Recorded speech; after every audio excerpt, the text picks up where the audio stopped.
Presidentes van desde Carlos Salinas de Gortari hasta Enrique Peña Nieto.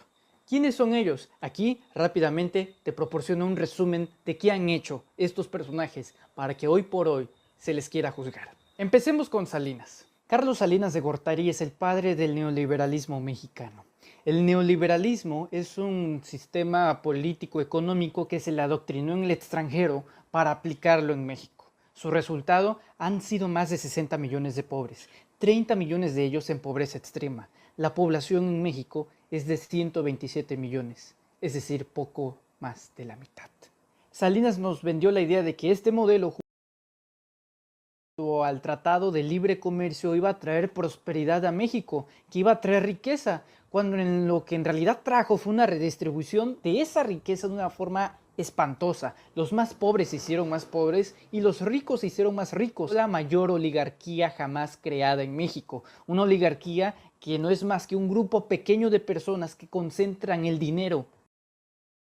¿Sabías tú que cuando Salinas entró al poder en el 88, solamente figuraba un mexicano en la lista de los 100 hombres más ricos de Forbes? Cuando Salinas sale en el 94, habían 16 nuevos mexicanos en la lista de los 100 hombres más ricos de Forbes. Casi todo fue ilegítimo en su gobierno. De hecho, cómo llegó al poder fue a través de un fraude electoral, el fraude de 1988, un fraude que se consumó a través de la caída del sistema. Privatizó todo lo que le pertenecía a los mexicanos, empresas paraestatales, puertos, aeropuertos, ferrocarriles, todo lo que era de nosotros se lo terminó dando a manos de privados. Cuando un hombre dijo que iba a tratar de cambiar todo ese sistema que le había hecho mucho daño al país, terminaron asesinándolo. En su lugar llegaría Ernesto Zedillo Ponce de León, presidente de México de 1994 al año 2000. En su sexenio ocurrieron varios problemas: crisis económica, el famoso error de diciembre, un error que venía arrastrándose desde el sexenio de Carlos Salinas y que empobreció más al país. Muchas personas perdieron sus casas, sus patrimonios, y lo poco que les quedaban tenían que venderlo para poder sobrevivir y no tener que morir de hambre. Los bancos también estaban a punto de quebrar, por supuesto también los banqueros. Estaban atravesando una grave crisis y alguien los tenía que salvar. ¿Qué fue lo que hizo Ernesto Zedillo Ponce de León? Creó el Fondo Bancario de la Protección al Ahorro, o mejor conocido famosamente como el FOBAPROA. Pero concretamente, ¿qué es el FOBAPROA? El FOBAPROA fue un mecanismo para salvar a los banqueros, es decir, la deuda privada de unos capitales privados, de los banqueros, de empresarios, deuda que era de ellos, pasó a ser deuda pública, deuda que pagarían todos los mexicanos. ¿Cuánto dinero tenemos que pagar del FOBAPROA? 552 mil millones de pesos se llegó a acumular de deuda. Pero después de la reconfiguración en 1999 del peso, esa deuda es de 1,8 billones de pesos. ¿Sabes cuánto nos hace falta pagar de FOBAPROA? 890 mil millones de pesos. Desde entonces, pagamos anualmente 43 mil millones de pesos de nuestros impuestos para haber solventado la deuda de los empresarios privados y de los banqueros. Desde entonces pagamos 43 mil millones. Es decir, cada niño mexicano que nace desde entonces nace con deuda que tiene que pagar para salvarlos, para salvar aquella deuda del FOBAPROA. Los expertos dicen que vamos a terminar de pagarla hasta el año 2070. Esa decisión la tomó Ernesto Zedillo Ponce de León. Otro presidente que nos van a preguntar si queremos que sea enjuiciado es Vicente Fox, alguien que nos llegó a vender que era totalmente distinto al PRI. Nada más apócrifo que eso. Él hizo una muestra espectacular del gatopardismo, es decir, alguien que dice ser diferente, pero que en las formas y en la estructura sigue siendo exactamente igual. Continúa el modelo neoliberal. Fue un sexenio de ocurrencias y de chistes muy malos. Dijo que podía solucionar el problema de Chiapas, el problema del ejército zapatista en tan solo 15 minutos y en 6 años nunca lo logró. Se subordinó a Estados Unidos, concretamente a George W. Bush. Recordar el famoso episodio diplomático fatal, inédito, nefasto, que protagonizó con el aquel entonces dirigente del país de Cuba, Fidel Castro, el famoso "come si te vas". Durante su sexenio se le escaparía en el que en su momento fue el criminal más buscado de todos los tiempos, Joaquín Guzmán Loera, mejor conocido como el Chapo Guzmán, hecho que desde luego acrecentaría la violencia no solamente en su sexenio, sino en todo el país y desde entonces hasta nuestros días. Este personaje que se autodenominaba demócrata, falso nuevamente, porque en el año 2005 intentó darle un golpe en aquel entonces era el jefe de gobierno, Andrés Manuel López Obrador, para que no compitiera en la presidencia de la República. Esto se debió a que él lideraba y era el puntero en las encuestas para las elecciones presidenciales de 2006. Desde luego que no le funcionó porque López Obrador arrastraba una gran masa popular, arrastraba una gran convocatoria y trató de desaforarlo, trató de que no participara en las elecciones de 2006 para posicionar al candidato del PAN, es decir, a su candidato, al candidato del partido, y cometió un terrible error. Puso literalmente a un monstruo en la presidencia de la República. Terminó poniendo a Felipe Calderón. Felipe Calderón, un hombre que no debería de estar enfrentando un juicio aquí en México o en Estados Unidos, sino en La Haya, enfrente de la Corte Internacional por crímenes contra la humanidad. ¿Sabes por qué tu mamá, cuando estás con tus amigos en la calle, ella se preocupa de que te secuestren o asesinen? Por culpa de este señor, de Felipe Calderón. Calderón en su sexenio le declaró la guerra a los cárteles de la droga, la famosa guerra contra el narcotráfico, que literalmente no era diferente a la guerra que sucedía en el Medio Oriente. En su sexenio más de 120,000 mexicanos murieron por cuchillos, por balas, por secuestros, homicidios, por extorsión, derecho de piso. Fue un cementerio total, fue un desastre lo que hizo y llenó a este país de cadáveres, de muertos. De ataúdes, de jóvenes como tú o como yo, de abuelitos que jamás volvieron a ver a sus nietos, de madres que jamás volvieron a ver a sus hijos y de niñas que nunca volvieron a ver a sus padres. ¿Sabes qué es lo peor? Que su guerra fue una simulación, fue un chiste, fue nada más un escaparate. Realmente, ellos eran el crimen organizado. Su secretario de Seguridad Pública, Genaro García Luna, hoy por hoy, quien fue el arquitecto de la guerra contra el narcotráfico, su brazo derecho para enfrentar a los grupos criminales según él, su exsecretario de Seguridad Pública, está enfrentando a la justicia de Estados Unidos en el estado de Nueva York frente al juez Brian Cogan. Se le imputan delitos de narcotráfico. Es decir, Brian Cogan es el mismo juez que sentenció a Joaquín Guzmán Loera, el Chapo Guzmán, el mismo juez que condenó a cadena perpetua a Joaquín Guzmán Loera. Ese hombre, Genaro García Luna, para el Estado de Estados Unidos, es un delincuente y está enfrentando la justicia en Estados Unidos. Pero no solamente eso, seguramente no conoces a Luis Cárdenas Palomino. Bueno, Luis Cárdenas Palomino fue la mano derecha de Genaro García Luna. Fue condecorado con medallas de honor por parte de Felipe Calderón y él declaraba que era el superpolicía, el mejor policía de México. Bueno, este hombre, Luis Cárdenas Palomino, fue detenido hace pocos días en Naucalpan, en el Estado de México, por delitos de tortura. Exacto, el gobierno de Felipe Calderón fue un narcogobierno, fue un gobierno criminal. Y este hombre no debería de estar enfrentando un juicio aquí en México o en Estados Unidos, sino ante el mundo por crímenes contra la humanidad. Tuvimos a un mini dictador en la presidencia de 2006 a 2012, a un genocida de tiempo completo, a un carnicero que no le importaba cuánta sangre se derramara mientras no fuese la suya. La sangre crecía y crecía en este país y él lo llamaba guerra contra el crimen. Pero no paró ahí. Porque no solamente eran los adultos que se les asesinaban, también jóvenes. Muchos jóvenes murieron en el sexenio de Felipe Calderón y ¿sabes qué es lo peor? Los hacían pasar por narcotraficantes para que parecieran que no cometieron un error. Cuando se daba cuenta la sociedad les llamaban daños colaterales. Para su gobierno nunca contó una vida humana como algo de valor. Para él era un simple número más, pero no solamente para los jóvenes, también para los niños. En su sexenio se dio el tristísimo caso de los 49 niños que murieron calcinados en la guardería ABC. Una de las directoras, una de las dueñas de esa guardería, era familiar de su esposa, Margarita Zavala. Gracias a que él fue presidente, se dieron los mecanismos para que nunca enfrentaran la justicia. Lo cínico es que su esposa en 2018 intentó ser presidenta de este país en 2018. ¿Sabes qué es lo peor? Que lo va a intentar en 2024. Y están muy sonrientes. Tienes la oportunidad de quitarles la sonrisa este 1 de agosto. Todos estos hombres que acabo de mencionar son repugnantes, nauseabundos, asquerosos, corruptos, cínicos, asesinos, traidores. Ahora imagínate todos esos elementos en una sola persona.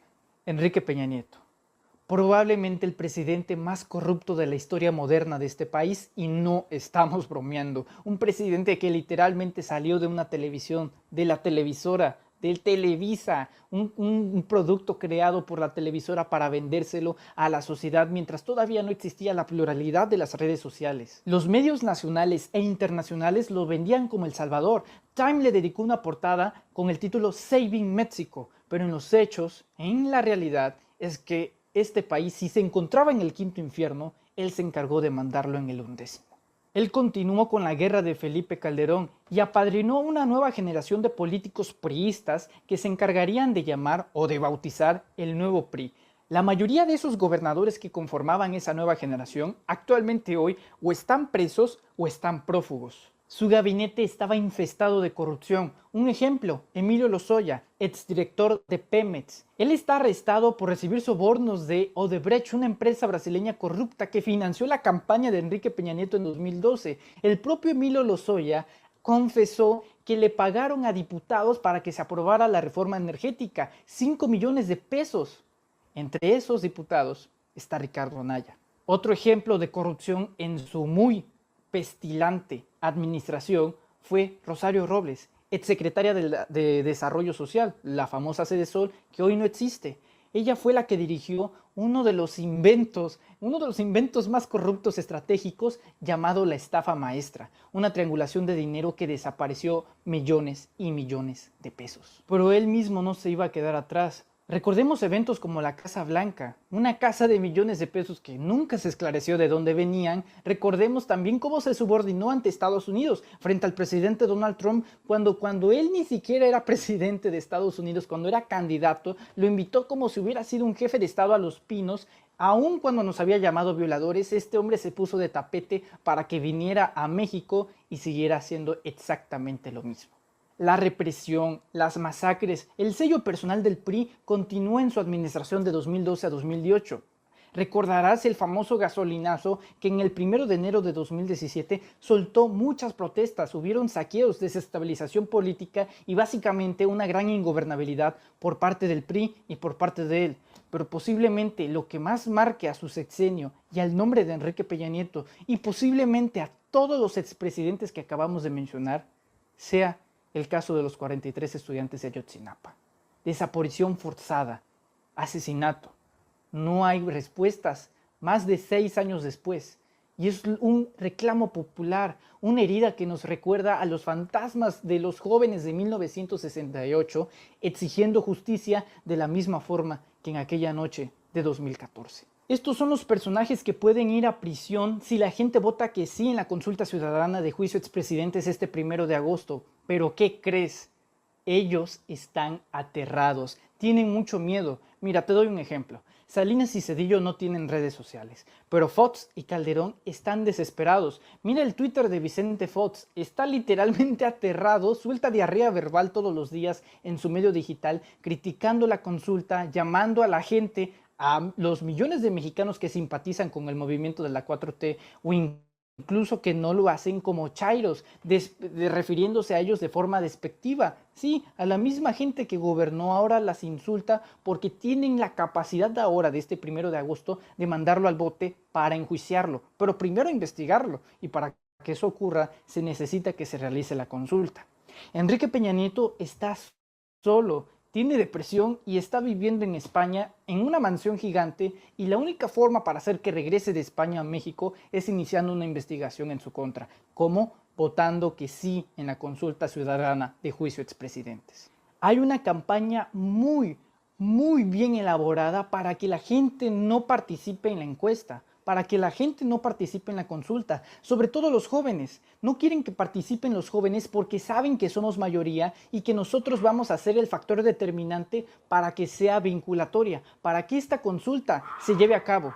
Hay muchos factores en contra para que no se pueda realizar esta consulta, principalmente porque no se está promoviendo lo suficiente. Televisa y Azteca ni siquiera la mencionan, y para empezar los políticos de la oposición la están desprestigiando. Por ejemplo, Ricardo Anaya. Ricardo Anaya te dice él como político joven y que quiere conectar contigo para que votes por él en 2024, pero es un falso político, es lo más antidemócrata que puedes creer, es nada más un personaje superfluo. Te dice que esa consulta va a costarte 500 millones de pesos, que van a ser 500 millones de pesos tirados a la basura. Falso. Eso no es cierto. Tú no vas a pagar un solo peso por esa consulta ciudadana. Aparte, el gobierno federal, es decir, el gobierno de Andrés Manuel López Obrador, no va a poner un solo centavo para que se realice esa consulta. Esa consulta se va a financiar con el presupuesto que ya tiene el Instituto Nacional Electoral programado para este año. De hecho, se pudieron ahorrar ese gasto haciendo el mismo día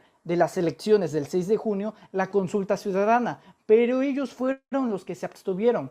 Otra mentira, el INE dice que no hay dinero. De hecho, le rogó al presidente López Obrador y a la Suprema Corte de Justicia para que les dieran más financiamiento. Pero eso es falso. Te voy a poner dos ejemplos. Primero, sus dirigentes, Lorenzo Córdoba y Ciro Murayama, ganan más que el presidente de la República, por lo cual eso es ilegal. Está establecido en el artículo 127 que ningún funcionario puede ganar más que el presidente de la República. Otro dato, gastan millones de pesos en comida. ¿De veras no hay dinero en el INE? Por supuesto que lo hay. Lo que hay también es una resistencia para que no se llevara a cabo. Sin embargo, el Poder Judicial los obligó para que se realizara esta consulta.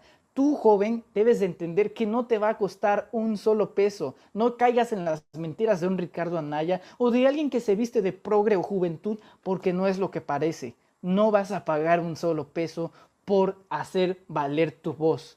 Nunca. No te creas eso.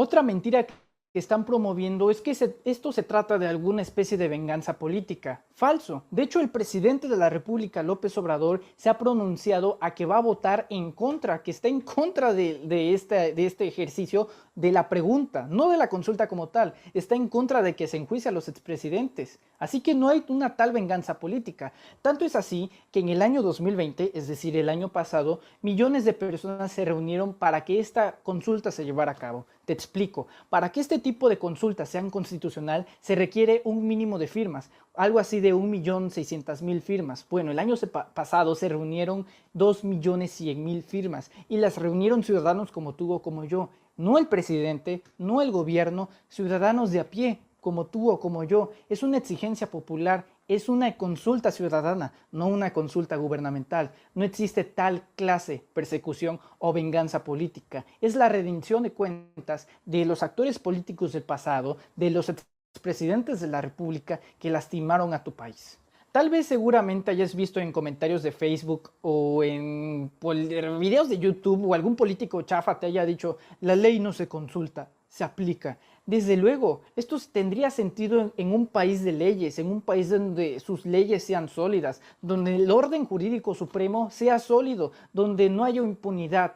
México no es un país de leyes, las leyes no funcionan. Te pongo un ejemplo. El gobernador de Tamaulipas, Francisco Javier García Cabeza de Vaca, un gobernador panista que está acusado de varios crímenes: evasión fiscal, peculado, asociación criminal, entre otros. Hasta el día de hoy, la Fiscalía General de la República no lo ha podido detener porque su bufete de abogados, que por cierto es extranjero, con los recursos del estado de Tamaulipas le paga a abogados de Estados Unidos para que lo asesoren judicialmente, legalmente, y han hecho miles de marometas para que él no vaya a prisión. Desde luego que la ley no se consulta, sino se aplica, pero aquí la fortaleza está en que estaremos destinando recursos y redireccionaremos los esfuerzos de la Fiscalía General de la República para que los expresidentes paguen.